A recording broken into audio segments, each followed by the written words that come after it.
26મી April 2026ના રોજ યોજાનાર સ્થાનિક સ્વરાજ્યની ચૂંટણી ભારતીય જનતા પાર્ટી અમદાવાદ શહેર એના 48 વોર્ડની અંદર ચયન પ્રક્રિયા અંતર્ગત 2 દિવસ પહેલાં ભારતીય જનતા પાર્ટીએ દરેક વોર્ડની અંદર ચૂંટણી સંચાલન માટે કાર્યાલયોના ઉદ્ઘાટન કર્યા।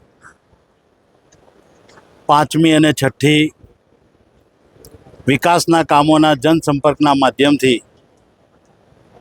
પ્રજા વચ્ચે જઈ કરેલા કામના આધારે જન સમર્થન માટે લોકસંપર્ક કર્યો। ગઈકાલે રાત્રે પાર્લામેન્ટરી બોર્ડ દ્વારા જે કાર્યકર્તાઓએ પોતાના સમય દરમિયાન પાર્ટી માટે કામ કર્યું છે એના ભાગરૂપે પોતે પોતાના આ સમયની અંદર 26ના રોજ યોજાનાર ચૂંટણીમાં પોતાની ઉમેદવારી માટે પાર્ટીને વિનંતી કરી। પાર્ટીએ જિલ્લા, વિધાનસભા અને મહાનગર તેમજ પ્રદેશ સાથે સંકલન કરી પાર્લામેન્ટરી બોર્ડ સામે કાર્યકર્તાઓના નામ મૂક્યા।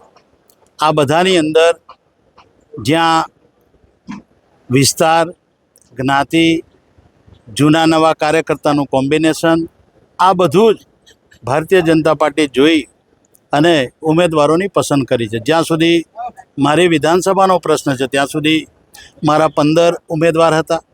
આ 15માંથી 8 ઉમેદવાર એવા હતા કે રિઝર્વેશન અને પાર્ટીના ક્રાઇટેરિયાના અંતર્ગત લડાવા પાત્ર હતા નહીં।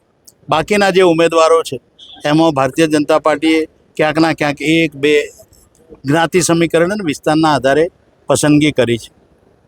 45 વર્ષનો જે ક્રાઇટેરિયા આવ્યો એના કારણે જે મહામંત્રીઓ જે વર્ષોથી કામ કરતા હતા જેમને પણ ક્યાંકના ક્યાંક પ્રમુખની તક ના મળી હોય તો આવા બધા જ કાર્યકર્તાઓને પણ પાર્ટીએ આ ચૂંટણીની અંદર ક્યાંકના ક્યાંક તક આપવા માટેનો પ્રયત્ન કર્યો છે।